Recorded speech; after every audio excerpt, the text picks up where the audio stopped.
listening to, I say you are listening to, you are absolutely listening to the George Espinlove Show, coming to you live from the Funny Farm. Now, with no further ado, here comes Georgie!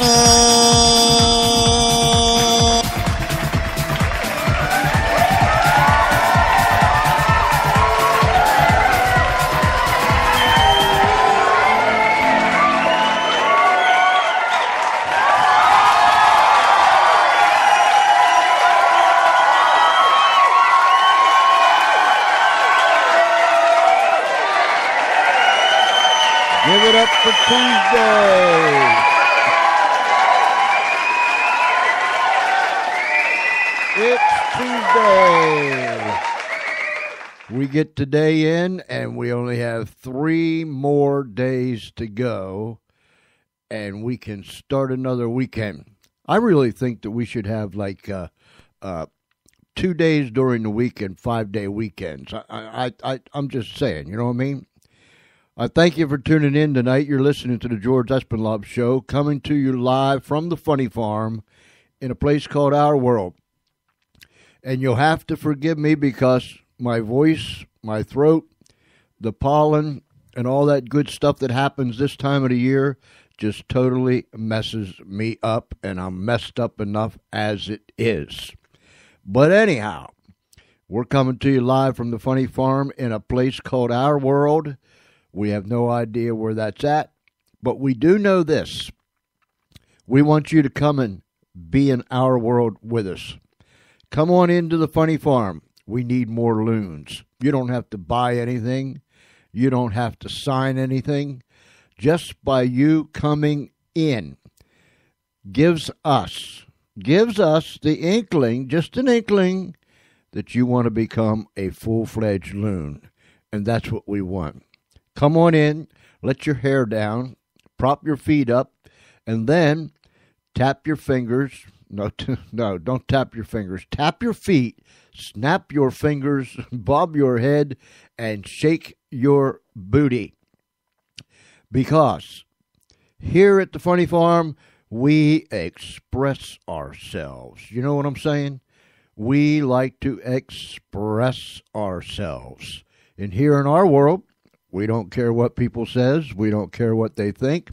We don't care if they look at us, you know, that one eyebrow raised up, you know, the way they do.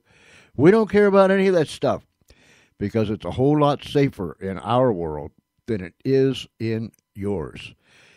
Let me give you our email address because we don't have another kind of address. We don't even have a mailbox around here. We don't care either, but we do have email, and we do care about that. George C.E. That's George C.E. at Comcast.net. George C.E. at Comcast.net, not nail, .net. Oh, these last several days I've been struggling something terrible. George C.E. at Comcast.net. That's George C.E. at Comcast.net. And the phone lines. We have a call-in number. The number is 302-497-3414. That number again, 302-497-3414 or George.Espinlove, E-S-P-E-N-L-A-U-B. And I've got it up on our Skype page. So 302-497-3414. And you can make your comments. You can ask questions. Just come on in and talk to us, and we'll hear you, and the whole world will hear you. And they'll hear what you have to say. We're waiting for our guest to call in, Mr. W.C. Hart, who is a real history buff. And he's going to come. We hope that he's going to come and talk to us about the Civil War. He had family that fought on both sides of the war. And if I read things correctly, let me check here real quick. I'm checking. I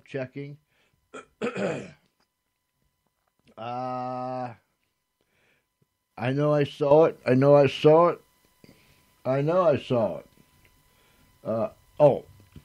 both of his mother's grandfathers. So I guess that would be his great-grandfather, great-great-grandfather. Nonetheless, both of his mother's grandfathers fought in the Civil War. One fought for the North and one fought for the South, for the Confederates. And he was going to come, and he is a real history buff. And he's going to share with us some real neat facts. And he has also written a book. And the title of that book is, I need a drum roll, A Prophecy Through Time. A Prophecy Through Time. And he was going to discuss his book too. So hopefully he'll call in. If not, then we're going to have to take another route. And but don't worry, we'll find a path to go down to. In the meantime, while we're waiting for this gentleman to give us a call, W.C. Hart, let's get out on the dance floor, tap your feet, snap your fingers, bob your head, and shake your booty. Thank you. We appreciate that.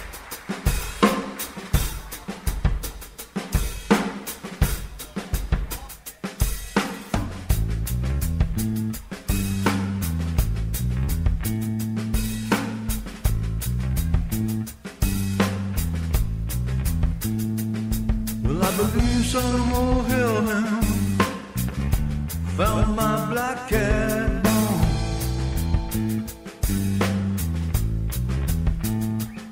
Well, I believe some old hellhound done found my black cat bone.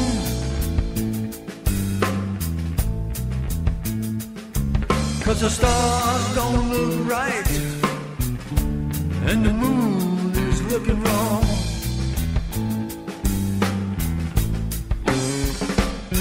And I can hear that old hellhound, he's just scratching at my door.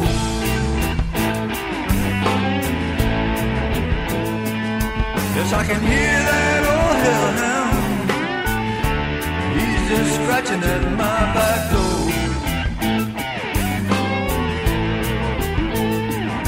If that hound ever gets in, I won't be hanging around no more.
tell everybody around here we got a hellhound on the prowl.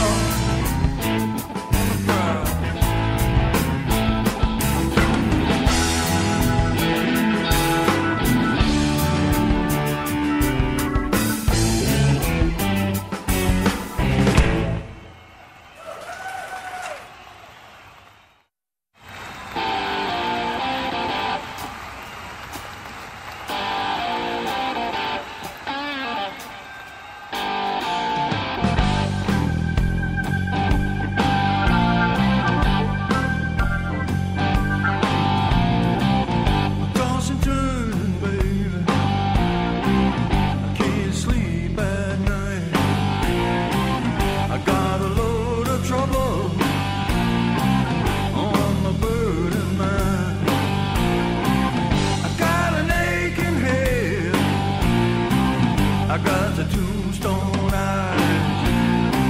I'm on the road to nowhere, baby. I'm driving blind. I got the pedal to the floor. I headed down that road. You know my heart is pounding, but my blood runs cold. Well, my mind is racing in the lonely night. I'm on the road to nowhere, babe. I'm driving blind. I'm on the road to nowhere, babe. I'm driving blind.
I tried to make you proud, but you laughed at me, baby. You know you laughed out loud. I don't know where I'm headed, but it don't feel right. I'm on the road to nowhere, baby. I'm driving blind. I'm on the road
good, so I stayed at home.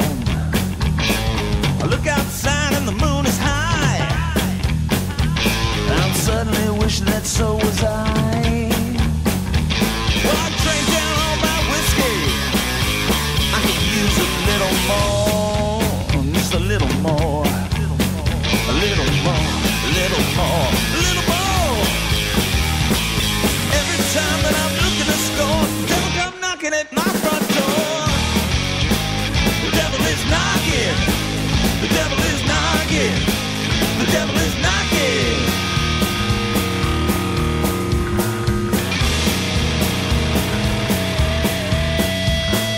Sitting in my rocking chair, sweat rolls down my chin. I could hear the devil laughing, but I'm afraid to let him in. Well, I drank down all my bourbon. It too much is never enough. Never enough. Never enough. It's never enough. Never enough. Never enough. Every time that I'm looking to score, the devil come knocking at my front door. The devil is knocking. The devil is knocking. The devil is knocking.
Way past midnight, crawling across the floor, calling out the devil's name, headed to the door.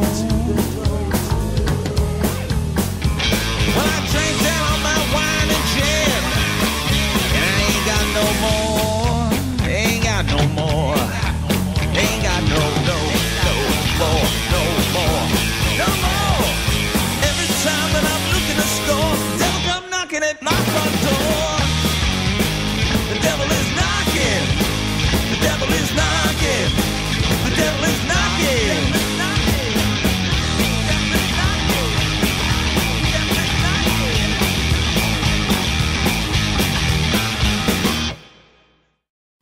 The devil's knocking, but our phone isn't ringing. I have no idea what, if anything, happened to our guest. I was just looking down some notes and some numbers here. Last Tuesday, today is the last day of April 30th. Last Tuesday, April 23rd, I was looking down through these notes, and I see that was an evening where we had someone scheduled, and they didn't appear. So we ended up having a mixed bag of things. I think I lip-dripped a while, and we played some music, and so on and so forth. What is it with these Tuesdays? Am I being stricken by the Tuesday gods, or the angry radio gods? The angry Tuesday radio evening gods have struck me here at the funny farm. But that's all right. That's not the only thing that's ever struck me here at the farm, believe me. But nonetheless, our guest has not called in, and we've been on the air for like 24 minutes now. And usually, There are exceptions, but usually if someone is 24 minutes late, we're not going to hear from that individual unless it is after the fact. And I will contact W.C. Hart, who is a history buff. And I was looking forward to it because he was going to discuss some things about the Civil War, and his grandmother's grandfather or his mother's grandfather had fought on both sides. Grandfathers had fought on both sides. One fought for the Union, the other fought for the Confederacy. And this was going to be very, very interesting. We was going to talk about so many things, including his book, A Prophecy of Time. And I read a lot of the reviews today, and people like it. But you're stuck with me right now. We've got a call-in number, 302-497-3414, or george.espenlaub, 302-497-3414. That's a Skype number. You can dial it from any phone, anywhere, even your home phone. You don't even have to have Skype. 302-497-3414. So give me a call. Tell me what's on your mind. Be nice, but tell me what's on your mind. What's going on in your neck of the woods? For after 2 days of almost steady rain around here, I see the sun is finally shining. And I see that tomorrow is supposed to be a sunshiny day. I sure hope so, because we need to dry out. Everybody is starting to feel like a little bit ducky around here.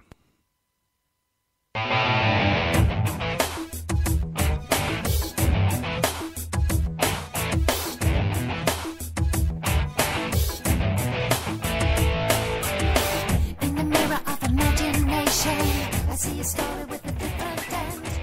Another actor and another. I think our guest is calling in. Hello. Hello. Let me get this turned down here for us. Is this Mr. Hart? Yeah, I'm so sorry. I That's all got my signals crossed. I thought you were going to call me. That's all right. If anyone has the capability of getting signals crossed, it's me, guaranteed. So don't feel bad about that. I'm so glad you could make it. We're live and on the air, Mr. Hart. Well, good. Everybody knows now that I messed up. No. Don't worry about that. Don't worry about that. Listen, only on radio can we mess up and adjust and readjust while we're adjusting. Did that make any sense? At least nobody can see us. Not that I know Yeah, of. that's a good thing. Yeah, that is a good thing. I wonder if you could be so kind as to give us a little background about yourself. Okay. Well, I'm a native Baltimorean. I now live up in Harford County, if you're familiar with where that is. It's kind of northeast of the city, on the way to Aberdeen, if you have ever heard of Aberdeen. Yes, sir. We're right close because I'm down here in Laurel, Delaware, on the eastern shore. Yeah. Well, my mom's family's from the eastern shore of Maryland. She came from a little place called Bishop's Head. Okay. Down below Cambridge. Uh-huh. When I was a kid, I used to think it was the end of the world. Yeah. We'd go to my dear Aunt Martha's house, and I had the pleasure of using the outhouse from time to time. Oh, yeah, they're fun. And between, I don't know what I enjoyed the least, the aromatic aroma or all the gigantic mosquitoes. Yeah, the aroma I can deal with, but fighting those mosquitoes, that was bad. Absolutely. So anyway, I was born just after the Second World War, and went to school in Baltimore. Went to college at the University of Maryland, and then graduate work at the University of Baltimore, and then worked for McCormick and Company for about 37 years before I retired. And I had a career in information technology. And always had a desire to try and to write a book. I don't know why, but I always had this desire to write. And I always thought that, well, I've always been interested in history. And I always felt that this region, Maryland and the Mid-Atlantic, just didn't get its due in the history books because it played extremely vital roles in getting this country started, for one thing. Mm-hmm. I mean, the Chesapeake Bay area was a tremendous source of commerce at the beginning of our country. Also, during the Revolutionary War, played an enormous role that the history books kind of overlook, as did the city of Baltimore in both the Revolutionary War and the War of 1812. Again, Maryland, being a border state, had the distinction of having a regiment. I don't know if Delaware had a regiment in both armies or not. I'm not sure. But Maryland had a regiment in both the Union Army and the Confederate Army.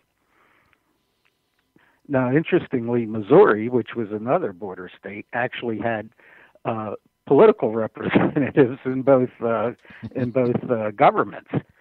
So they were even more divided than the rest of the border states.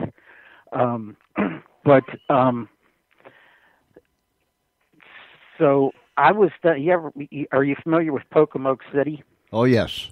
Yeah. Well, I was going through the museum down there one day, and it just came to me how I was going to begin this book while I was going through the museum. So I started writing, and about 9 months later, I had this book. So I thought, well, I've never written a book, and I don't know what to do. So how do I go about trying to get it published? So as most people do these days when they don't know what to do, I went on the internet and I keyed into Google, how does a new author get a book published? And surprisingly, it came back with several screens worth of data. And the first article I read was, you should get a book agent. And it gave you, 89 reasons why you should get a book agent. And then the second article I read was, whatever you do, don't get a book agent. And it also provided an equally voluminous amount of convincing information as why I shouldn't get a book agent. So I thought, well, what am I going to do? I'm going to believe whatever anybody tells me. I don't know. So I went on to Google and I said, well, give me a list of publishers who are receptive to new authors. And I thought, well, having been in industry for 37 years, I know better than to send out a resume to 100 different companies. You do it more or less one at a time. Mm-hmm. So I thought, well, I'll do that with my manuscript. I'll send it out to a publisher. When I get my reject notice back, I'll send it out to the next one and the next one and the next one until either I get published or give up or run out of publishers. So I the first one on the list, and I forget the name of the publisher, but it was a Christian publisher, and I thought, well, my book has a spiritual component, but I don't know that it would really mesh well with what a Christian publisher would want to publish, so I passed on that. The next publisher on the list was a company called Dorrance. They're out in Pittsburgh. And I sent them my manuscript, and I thought, well, okay, when I get the reject notice back, I'll go to the next one on the list. Well, lo and behold, about 3 or 4 weeks later, I get a letter from them saying they'd be happy to publish my book and add my title to their collection, So there you go. So I got published. You were expecting to get quite a few rejection letters, huh? Oh, yeah, because everybody tells me that it's impossible to get published, and you'll get, reject letters right and left. But that wasn't my case. So I was quite surprised. So anyway, here we are with me and a book. When you was talking about the rich history in our area, and I've had some other writers. Well, we have a lot of writers that come on. Other people that have researched history and things that happened and so on and so forth, and usually we end up talking or at least mentioning the fact that it's so sad that so many young people today and so many parents of young people today have no clue about our history, whether it's here in our area or across the country. Do you agree with that? Oh, absolutely, or even around the world. Mm-hmm. I know my own children, because history was always my favorite subject in school, even though I didn't major in it. But my kids couldn't see the point in studying history. Now they're sorry, because now they regret not knowing more about how things came to be. Mm-hmm. Because I tell them that it's impossible to understand the world and what's going on if you don't understand how it got to where it is. You're absolutely right. And if you do understand how it got to where it is, you can pretty much almost predict where it's going. Mm-hmm. Because we continue to repeat the same mistakes over again. They say if you don't study history, you continue to make the mistakes of the past. Well, I think in spite of our study of history as governments and countries, we continue to make the mistakes of the past. Yes. And you have so much better understanding for even the mess that the world's in today if you understand some of the background, and then you understand why people have the attitudes that they do to each other. Mm-hmm. Mm-hmm. I mean, we all didn't just end up in conflict from the beginning. We had reasons built up over years of relationships or failed relationships with each other that cause us to have resentment toward certain societies and not towards others. And if you really study history and understand it, it's fascinating because the same conflicts keep popping up. Mm-hmm. I mean, we're refighting the Crusades. I don't know if anybody realizes it. That's right.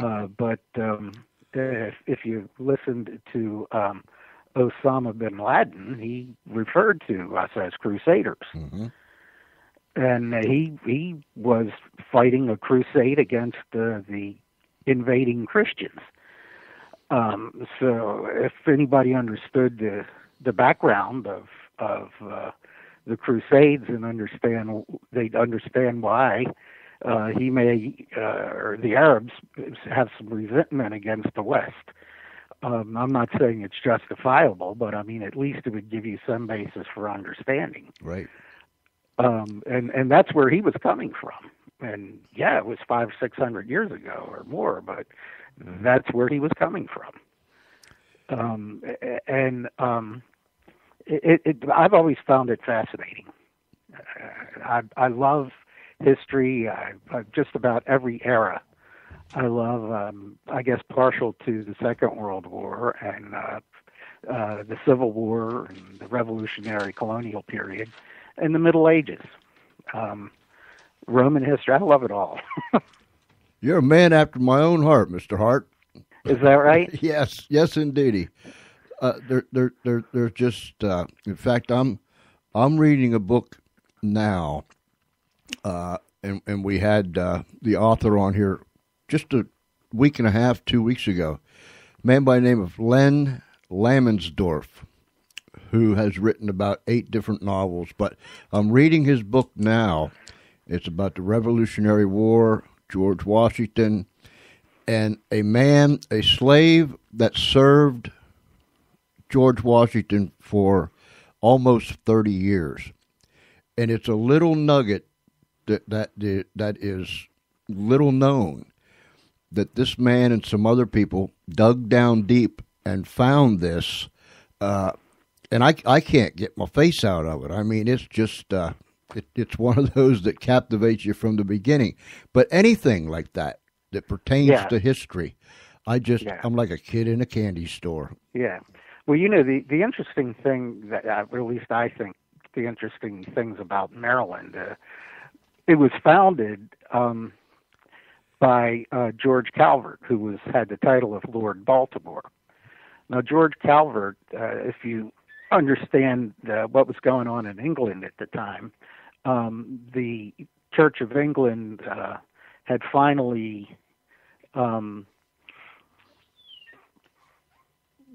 gotten in power and decided they were going to stay in power and keep the Presbyterians from overtaking the government, and the Puritans and the Catholics. And the Catholics were disenfranchised altogether. Well, while George Calvert was serving Charles the First, he decided to convert to Catholicism, and he was kind of like Charles the First's number one advisor. Well, the law at the time said you can't be a Roman Catholic and have any kind of official position in the government.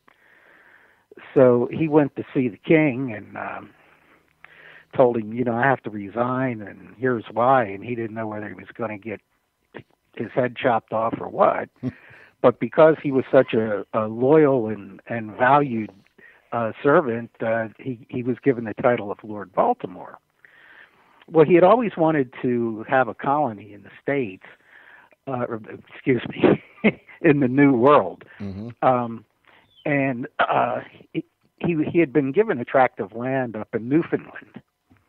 But when he and his wife went there, they thought, this isn't what we had in mind. First off, it's too cold, it's too rocky. And his idea of a colony is he wanted to have green rolling hills and a beautiful environment where everyone would be almost like a lord of their own manor. He wanted a colony of British aristocrats, and that's what Maryland. That's what his vision was for Maryland. And then he wanted it to be a haven for Roman Catholics, so that they wouldn't be persecuted. Well, the irony is that his own colony, even though he was the governor and he had people in positions of power, very prominent, powerful people who were all Catholic, the Catholics were disenfranchised from voting for the entire history of the colonial period of Maryland and didn't get to vote until the Revolutionary War. And here was a colony founded to provide a fair shake for Roman Catholics. So I find that interesting, but even more so was the fact that the entire colony of Maryland was part of the land grant that had been given to Virginia. And George Calvert happened to, and his wife, take an excursion up the bay, and they got to the north end of the bay, and they thought, this area would be nice. So they went back and asked the king if he wouldn't take a little piece of the territory that Virginia had and give it to him. Well, the king agreed. So when they came back, the people in Virginia had found out about all of this, of course, and were irate, and they were convinced that they could chase Calvert away, and they told him that the place was full of violent and dangerous Indians, which wasn't true. The Indians in Maryland, for the most part, were farmers and very peaceable people. So it got so bad that when the first settlers started to come and were down at St. Mary's and had gotten entrenched, there was an actual war that broke out between the settlers of Maryland and the settlers of Virginia. And at one point, the settlers of Virginia had retaken militarily the whole area. So that had to be all negotiated with London in Parliament. Well, then, after Maryland had gotten established, and interestingly enough, what we found was that after about 20 years or so, the farming in Maryland started to deteriorate. Well, apparently the British didn't know about the importance of crop rotation. Well, the German settlers that had moved into Pennsylvania knew all about crop rotation. So their farms continued to be very healthy and prosperous, and the Maryland farms started to deteriorate. But there was a dispute over the border between Maryland and Pennsylvania, and there was quite a war that went on, and each side employed some of the Susquehannock and Iroquois Indians to help them fight. And I mean, it was a ridiculous conflict, but and again, that had to be resolved by Parliament, and they sent two surveyors over here named Mason and Dixon, and they created the boundary line between Maryland and Pennsylvania. Maryland was always getting into something, wasn't they? Yeah, absolutely. It was a divided state, of course, in the Civil War, but it was divided right from the beginning because, as I said, that Maryland was intended to be a land of British aristocrats, but about right from the start, about 30% of the population were indentured servants, which wasn't what he had in mind. Even, and then we had the Eastern Shore was primarily shipping, farming, and water, fishing and everything, and the Western Shore was more merchants and mills and stuff, and they were in conflict with each other, and of course they still are. The Eastern Shore of Maryland and the Western Shore kind of are two separate states, but in the Revolutionary War, we were divided because we had loyalists and patriots, and half of Maryland were loyalists and half were patriots. And then in the Civil War, we had, as I said, we had regiments in both armies. And the interesting thing in my own family about the Civil War, both my mother's grandfathers, who both lived in Bishop's Head, which probably was about a mile long, fought in the Civil War on opposite sides. One was with the North and one was with the South. Of course, they weren't family at the time. That all came afterward. But, and that was not uncommon, as you know. Yes. Brother against brother, sort of a conflict. So in wanting to write this book, again, I wanted to tell the story, the history of the region. And I thought, well, a lot of people find history a very dull and boring subject. So I thought, well, how can I spin a fictional story that tells the history of the region? So I did that using anecdotal stories from my own family, because both sides of my family were among the earliest settlers in the colony. I don't know whether the stories were true or not. You know how things get handed down from one generation to the next. Right. But I thought it was good material for a story. So I spun a story around my family's history and intertwined it with telling the history of Maryland and Baltimore and the region. And that's how my book, A Prophecy Through Time, came to be. Now, before we go any further, tell us where we can get your book at. Yeah, my book is available at Amazon, either in paperback form or in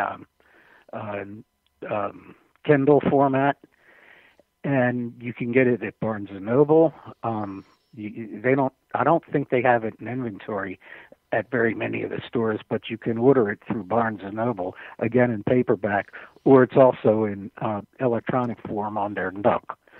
And almost any bookstore either will be carrying it or can order it for you. Okay. Any bookstore. I got you. In fact, I will be doing some book signings this summer up in Rehoboth and Bethany. Oh, really?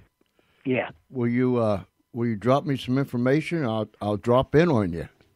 Sure, I will do that. As a matter of fact, did I send you a copy of my book? No, sir. Oh, boy, I'm really messing up. Oh no. I will make sure I get you one. Okay, great. Yeah, let me know where and when you're going to be, and I will. I'll show up. That'll be very good. Let me tell the audience, if you have any comments or questions for our guest tonight, Mr. W.C. Hart, give us a call, 302-497-3414. That number again, 302-497-3414. Don't stand in the shadows and wait for someone else to call in and ask the question. If you have a question, ask it. That's what makes everything so interesting. The fact that you had family fighting on both sides of the war, and of course you said there wasn't family when this was taking place, but I imagine that could leave some, when the families started to come together, I imagine that could leave some friction somewhere along the line, couldn't it? Yeah, but the interesting, or I guess the good news about this situation is only one of them, the fellow that was in the Union Army, actually was in combat. The fellow that was in the Confederate Army was a little bit younger and actually never left the Eastern Shore. He was what they called a water boy, and he just would deliver messages up and down the bay to various parts of the Confederate Army. So I think the fact that he wasn't really in combat and didn't have the experience of all that hostility and everything maybe made it an easier situation to recover from. My great-grandfather that was in the Civil War was actually at the Battle of Gettysburg. So he was in some pretty bad situations. Speaking of Gettysburg, when I went to Gettysburg, and I've always been fascinated with the Civil War, and I guess one of the fascinations is the fact that when I look at it, to me, it was one of the most hideous, rottenness, tragic wars. Now, I did a tour and a half in Vietnam, and of course we had the First World War, the Second World War, Korea, so on and so forth. But when I go to Gettysburg, I can't help but constantly think about these men were just like these men. They wore different uniforms, but they many of them came from the same areas. Many of them was brothers, as you said, and it's so tragic, particularly when I look at the pictures of the dead, and I think, God, how tragic this whole thing was, American against American. Yeah. Well, Antietam, which was, I guess, reputed to be the bloodiest single-day battle in the history of the Civil War, and I think it remains to this day the bloodiest single-day battle in U.S. military history, but I may be wrong about that. But Antietam was the first time that anyone really saw the carnage after a battle, because it was the first time photography had been used. Uh-huh. And all of a sudden, these pictures of the dead bodies strewn all over the place and the dead body parts strewn all over the place started appearing in newspapers. And apparently the population was shocked. It was no more marching off with, everybody waving banners about how glorious this was going to be. They started to see it in a little bit different perspective when they saw what it was really all about. And, the other part of the problem was the technology had far outstripped the battle tactics. I mean, they were fighting Napoleonic warfare tactics with highly more modern weaponry. Yes. And we really got that in spades in World War One, because they were again fighting Civil War battle tactics with machine guns and cannons and everything. I mean, bazookas and tanks and more modern weapons, and that was a real bloodbath. I had a uncle who was in the First World War, and this is one of the characters in my book, who was made a hero because apparently he captured a German patrol. And I remember his sister, who was my grandmother, saying, they must have come and given themselves up because she didn't see her brother as any hero. So I made that part. I made a story about that when I got to the part about the First World War, and had this character who had been kind of on patrol, and a shell hit and wiped out most of his patrol and knocked him out, and he woke up, didn't know where he was. And all of a sudden he sees these German soldiers coming toward him, so he figures he's captured. And the one of the German soldiers who could speak English starts to explain, no, we're your prisoner. Because these guys hadn't eaten in like 3 or 4 days, and they had enough of it. They figured, we're just going to give up and become prisoners of war because we'll get a better deal that way. So I kind of, that's the story I spun about it. That was pretty good. I can almost picture that as they're debating. Yeah. I don't want to be your prisoner. No, I want to be. Yeah, that's pretty neat. We're kind of jumping around here, but in the Revolutionary War, the Maryland Regiment was called by Washington. He used to call them his Maryland Line, because apparently they had some very good marksmen. For some reason, the Maryland sharpshooters were pretty accurate, and they had used a different kind of musket, which was more accurate at longer ranges. So while the Union Army was getting run off of Bunker Hill and some of their early battles where they in Brooklyn and everything, where they had to get out for dear life, he had the Maryland Regiment say, okay, you guys stay here and hold the British off so the rest of us can get out of here. And then, if you can get out, good, but if you can't, thank you very much. Yeah. He relied on them 2 or 3 times for that. And that's where he called them his Maryland Line. I wouldn't want to be part of that kind of distinction, but I guess it was a well-deserved title that they got. I was reading it, and I don't know if it was the same fellows because it wasn't mentioned by that name, but when he got beat up real bad there in New York and skedaddled, they come across the river. Yeah, he told some people, you hold them off. Yeah, we're going up here. You hold them off. That was an honor, but not something you really want bestowed upon you at the time. Yeah, it's an honor you'd prefer somebody else to receive. Yeah. Yeah. Yeah. But anyway, the Maryland regiment was used in that way by Washington several times. And then, of course, the Battle of Baltimore during the War of 1812, the British Admiralty had a real grudge against Baltimore, and I always wondered why. And it's because we had so many privateers during the Revolutionary War that raided their ships and really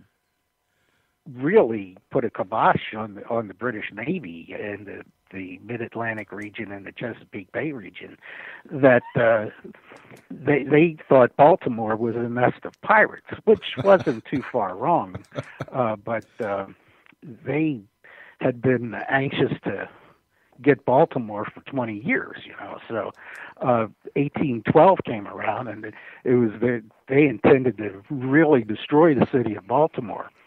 And what I don't think most people realize is if Baltimore had fallen, I think this country's history would have ended up a lot different. Yeah, I agree. Because I really think we would have ended up becoming British colonies again. And make no mistake about it, during the War of 1812, the British intended to retake our country. I agree with that, yes. Yeah, I mean, they no question about it. That was their intention. And, of course, that didn't happen, and we all know the story about Fort McHenry, but there's a somewhat little-known story about Fort McHenry that you may not be aware of, and that is that they had a powder magazine there. And the bombardment, of course, was coming, and if the shells had hit that powder magazine, it would have blown the whole place sky high. And one did. But it was a dud. Ooh. And, of course, it was also raining, and that helped, also. But, it was that, was it divine providence or dumb luck or what? But, and I spin a story about that in my scene, one of the scenes I have about the War of 1812 at Fort McHenry. Well, Fort McHenry had an interesting history. It became a federal prison during the Civil War. The Civil War, I don't know if you know, that Maryland, of course, was very sympathetic to the Southern cause, although the governor, who was also a Southern sympathizer, was a bit of a pragmatist, so he kind of forced a vote in the Maryland House of Delegates not to secede, which surprised everybody. But anyway, President Lincoln thought, well, we can't have Maryland secede because then Washington would be totally surrounded by the Confederacy. So he had the Union troops come in, and as they were marching through Baltimore, they had to change trains to get all the way through the city. So they had to get off at Mount Royal Station and march down to Camden Station, where the Orioles play now. And as that happened, a riot broke out, and it became the Battle of Baltimore, which was the first bloodshed in the Civil War. And, of course, in the South, they called it the Baltimore Massacre. And in the North, the newspapers played it up as the Second Battle of Lexington, the battle that started the Revolutionary War, because nobody knows who fired the first shot, just like at Lexington. Funny how these things all happened by accident. So anyway, the Union commander marched his troops onto Federal Hill, which is a hill in the south of Baltimore, and it overlooks the harbor, and he had his cannon pointed right at the inner part of the city, and believe me, they were under the thumb of the Union Army. Well, they arrested the mayor and the head of police and everybody else, and of course they had martial law in Baltimore, so they didn't need the police, so they had the army there. And they threw all of them in Fort McHenry. Well, my father's great uncle or great great uncle or something like that had earlier gone to Savannah to start a business. Well, he gets down there and he sees that the war fever is growing. And then, of course, when President Lincoln was elected, he realized that there was going to be a war. And he figured, well, I don't want any parts of this. I'm coming home. Well, by the time he got up to Maryland, the war had broken out. And, of course, he gets, coming up through Virginia and everything, he gets arrested for being a Confederate spy. And he gets thrown into Fort McHenry. Wow. Well, his grandmother was a well-to-do, high society woman, and the family had a lot of political clout and everything. So she marches herself down to Fort McHenry, so the story goes. Again, this is another one of these anecdotal stories. Who knows if they're true or not? And demands that the commandant let her son go. And, of course, he says he can't do that. So she takes her parasol out and starts beating him up, and he finally let it go. So I have that in the book, too.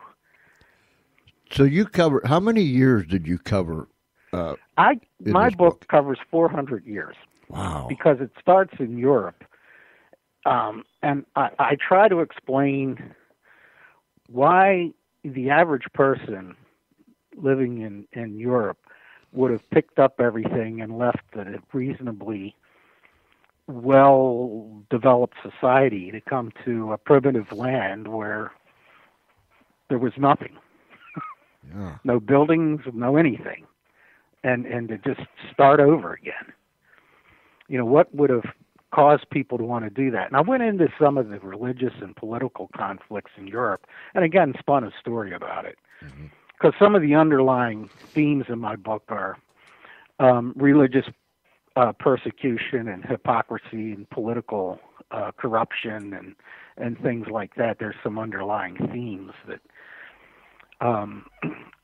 kind of shape the story. But then right here in our country, we ended up with much the same, right? There was. Oh yeah, one of the great ironies is people came over here to escape all these horrible things, and the first thing they did after they got here is recreate them all.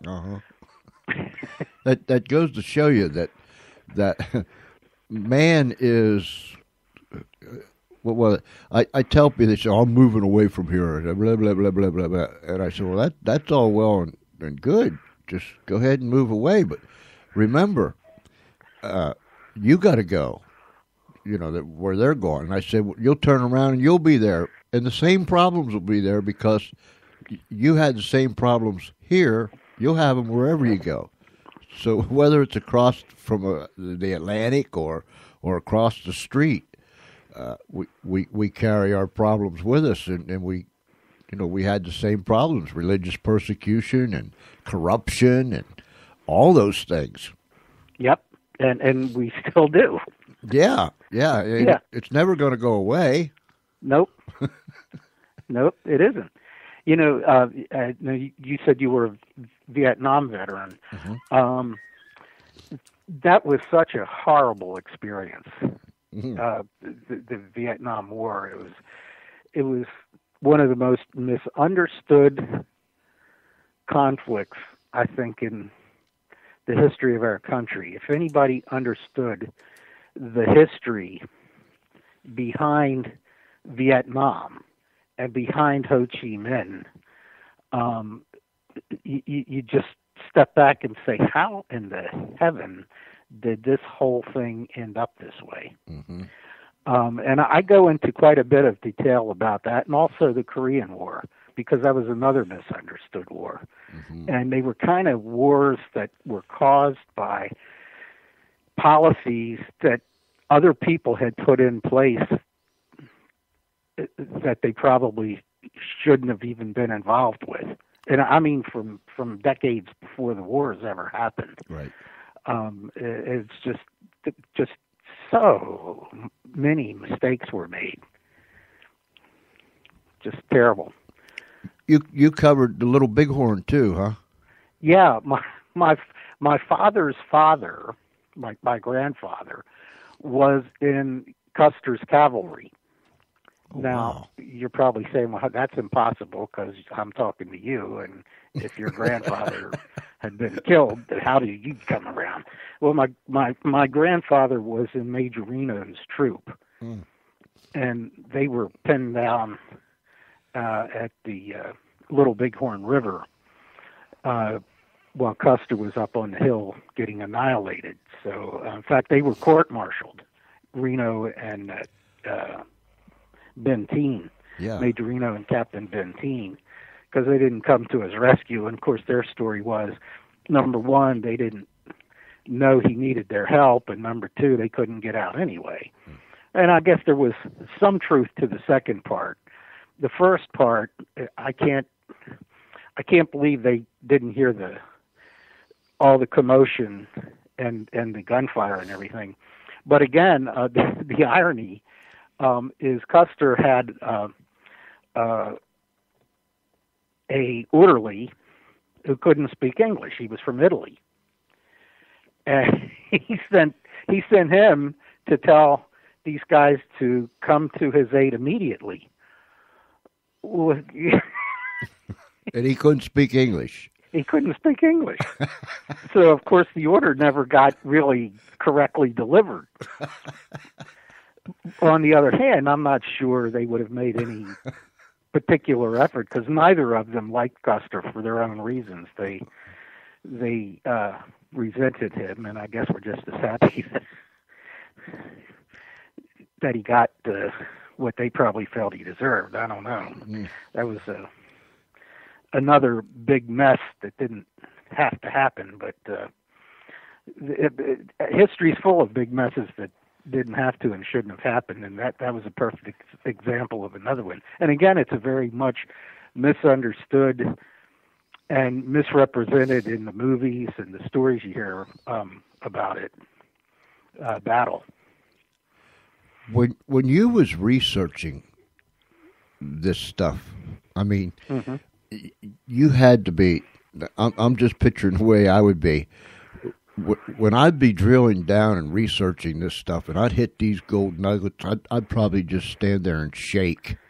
Yeah, it's amazing. It's amazing when you get into it what you find out, and you can't believe what you're seeing. Mm-hmm. You know, you can say, how in the world could this have happened? But it's all there.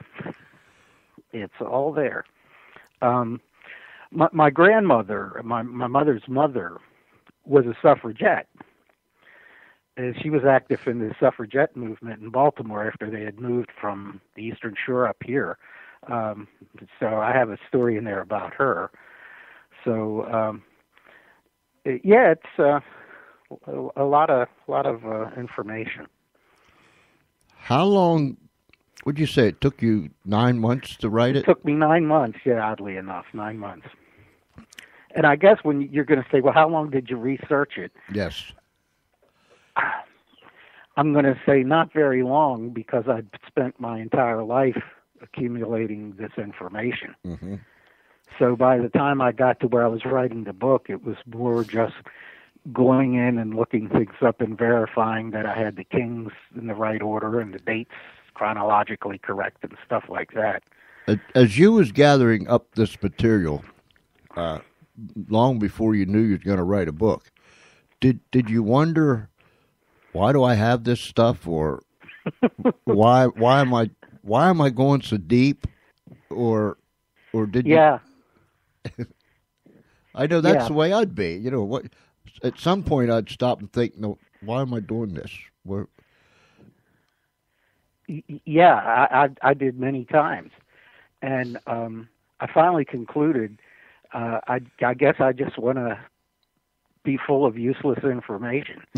I often tell anybody, if you want to find out something about anything that's not important, ask me, I'll probably know it.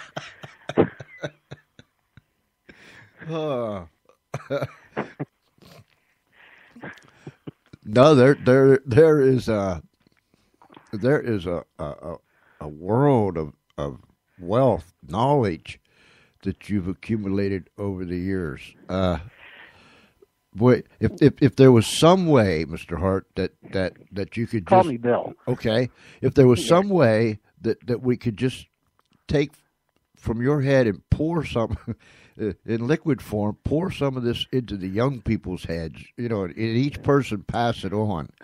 I know. There is so much that they're missing. It's more than video games and ice cream and lollipop and this and that and other things. There's so much out there.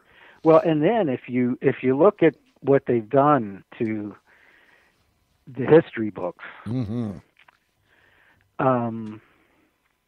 they're, I don't want to start to get political, so I have to be careful what I'm saying. But let's just say there's been a lot of revisionism going on in the textbooks that our kids get. Oh yes. Oh yes. And let's just leave it at that. And I don't think that's healthy, but that's the way the powers that be seem to want it. They have an agenda that they're insisting on enforcing on us or imposing on us, and I'm not sure that any good's going to come of it. I don't see any good that has come from it so far. No, you're absolutely right. When you get to the Second World War, the 29th Division that hit Omaha Beach was mostly from Maryland and Delaware. Mm. And, of course, these poor guys, my cousin, he was one of the fellas that had to go up Point the Hawk, that cliff. The cliff, yeah. Yeah, where they were going up looking for those big guns that had been moved.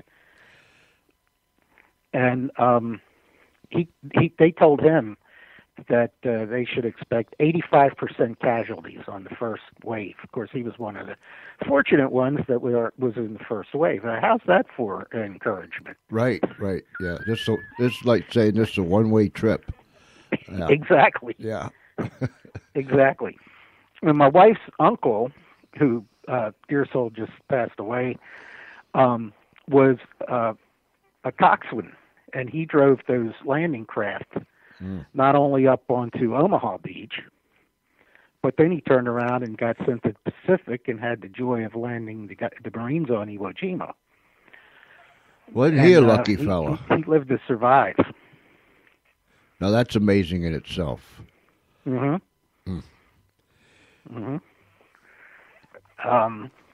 So in my book, I get a little graphic about some of the battle scenes, because what I try to show people is it's total chaos.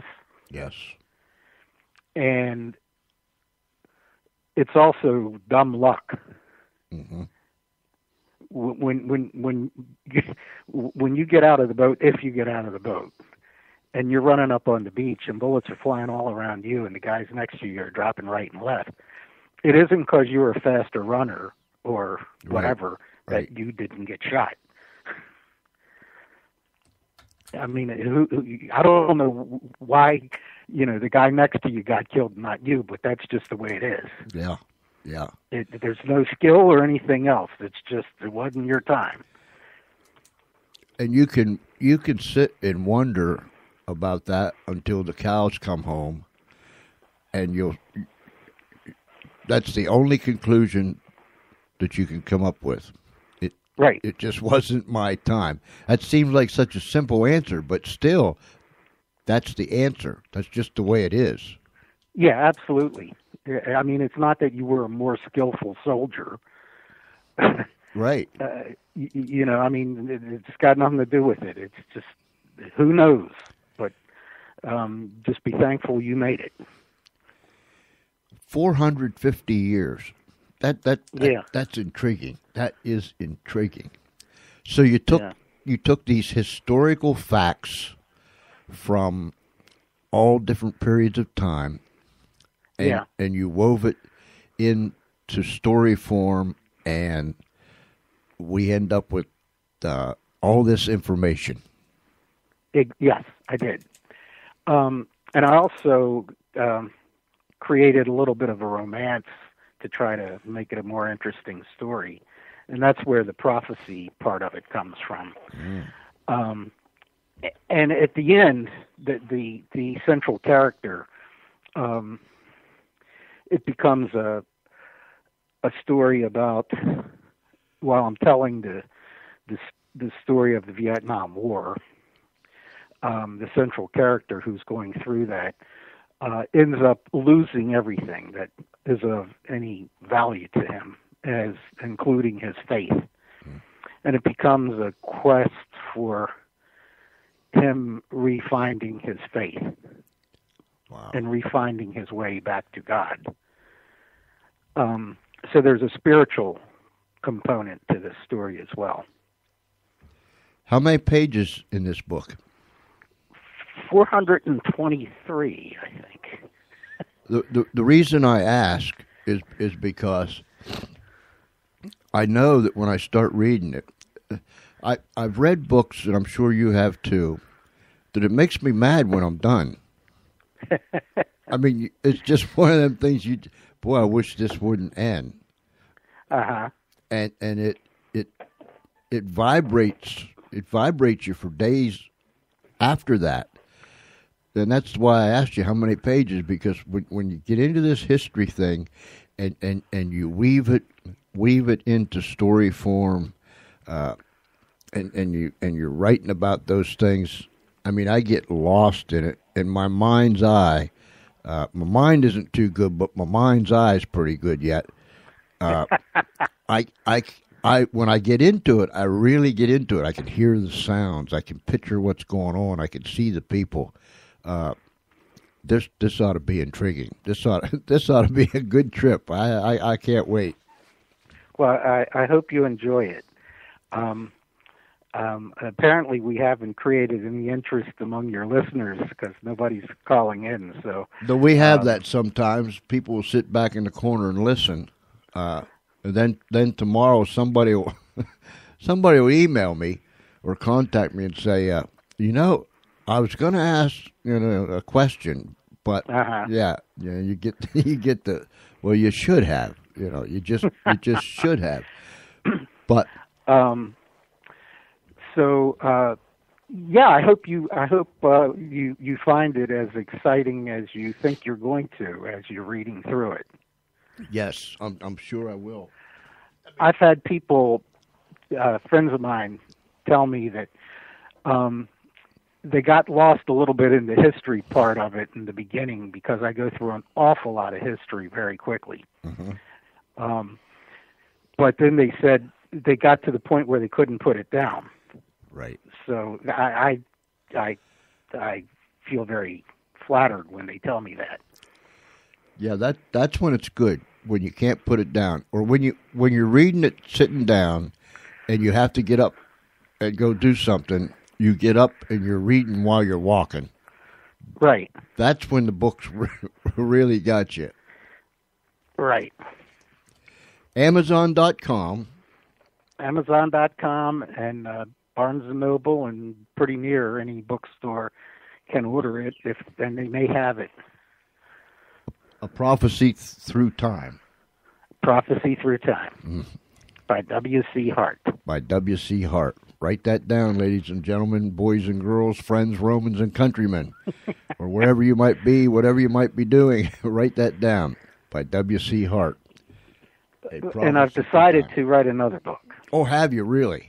Yeah, and it's going to be. I'm doing my research now, but I'm going to write a book about the episode between Henry VIII and Pope Clement VII, and over Anne Boleyn and the break from the Vatican.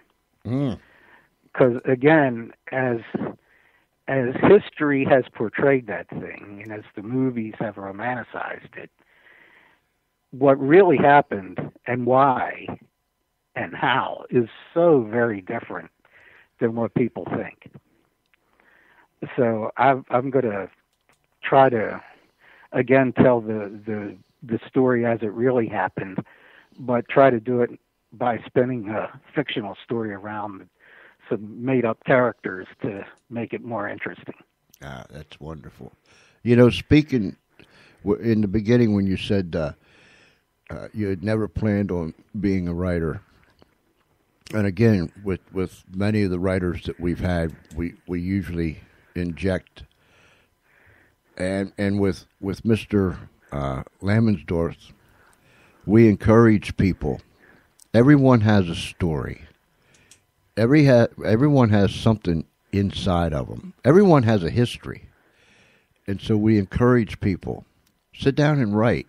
Just sit down and write. It don't have to be in any kind of structure form when you start. Just sit down and empty out. And you'd be surprised, absolutely surprised what can come forth.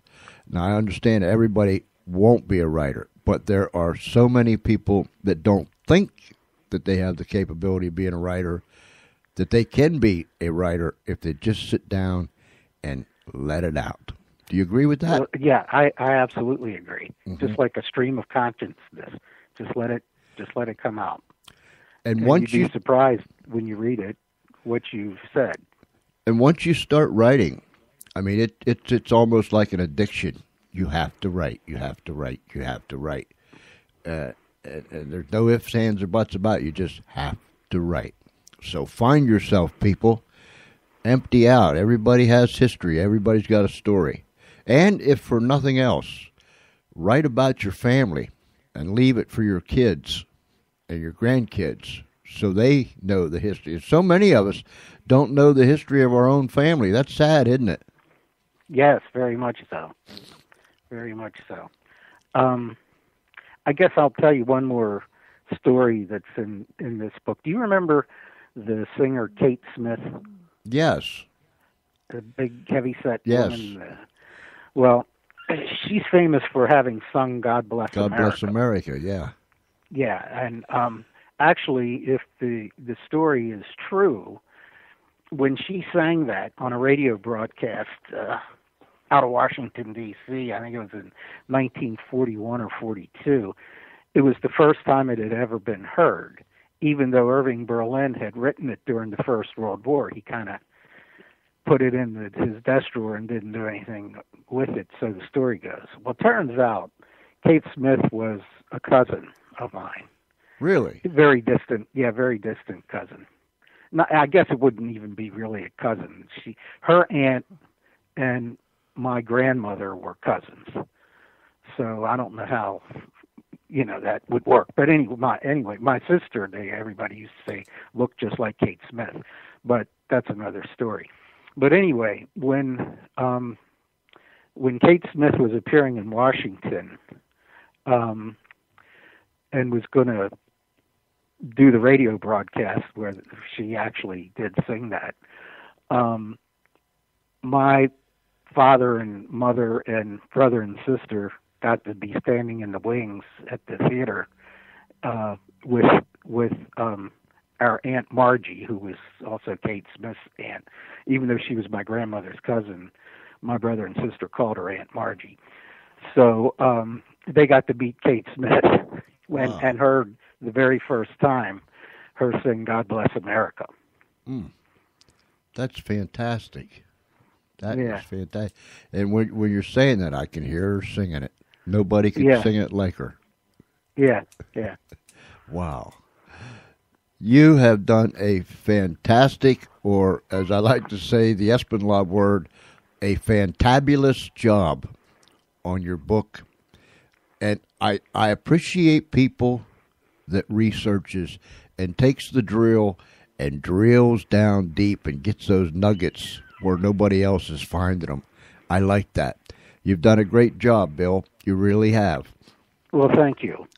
And I hope after you get this one done, and remember, email me and let me know when you're going to be down this way. And I sure will. And I'll come see you. Okay. Let me know when you get this other book done, and we'll have you back about that one too. Okay. All righty? I'd appreciate it. All righty. Hey, thanks for taking Okay. the time to be with us tonight. Appreciate it. Thanks for having me. Yes, sir. Mm-hmm. Bye-bye. Bye-bye. That was right delightful, don't you think? I do. Oh, I love history. Oh, I love history. I mean, wow. I'm so glad that Mr. Bill Hart called in.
Bottle of Blues, Rocket Reducers. I like that name, Rocket Reducers. Join with me tomorrow night, or be with me tomorrow night. Billy Allman, Allmon. Billy Allman will be with us, a retired Navy SEAL, and he is bringing so much to the table tomorrow night. He's also written a book, When the Bullet Hits Your Funny Bone.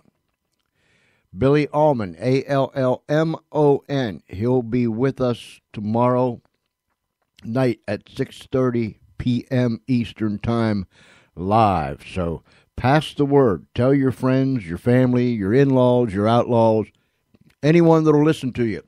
Tell them tomorrow night. Retired Navy SEAL Billy Allman, Allmon. I do better spelling last names than pronouncing them. You know what I'm saying? Even my own. I have a hard time with my own. I want to say thanks one more time to W.C. Hart. He's a real history buff. Man, right down my alley or up my alley, whichever way you choose. And he has written the book, A Prophecy Through Time. A Prophecy Through Time. Pick it up. You can go to Amazon.com. You can get it at Barnes & Noble and most any bookstore out there. A Prophecy Through Time by W.C. Hart. Very, very, as Artie Johnson used to say on Laughing, very interesting. Very interesting. Well, it's about time to get out of here. And I've enjoyed it. You know, I was just running my face, and I said, you know, usually if we've gone 26 or 27, whatever I said, 20-some minutes without hearing from our guests, they usually don't call. And don't you know, just about that time while I was running my face, our guest called in. And I am so glad. I'm so glad that he did, because that was so delightful. Dig down, ladies and gentlemen. Read, and read some more. Research, listen, and learn. There is a wealth of information all around you. Use your mind. What was the commercial? A mind is a terrible thing to waste. Oh, how true that is. I see the caboose coming. It's coming. It's just around. It's coming around the corner down there. And so when it gets here, I've got to jump on it and go. So, just remember, there's a whole lot of love that comes to you from the Funny Farm. I want you to join me tomorrow night, same time, same station, 6:30 p.m. Eastern Time, right here on Spreaker.com. If it's nighttime where you're at, you have a fantabulous night. If it's already tomorrow where you're at, then you have a great day. Go ahead and do that. You deserve it. But regardless of where you are and what it is, till tomorrow night, this is George Espinlaub challenging you. Stay safe. Don't take no wooden nickels. Watch what you're doing. God bless you. Good night, everybody.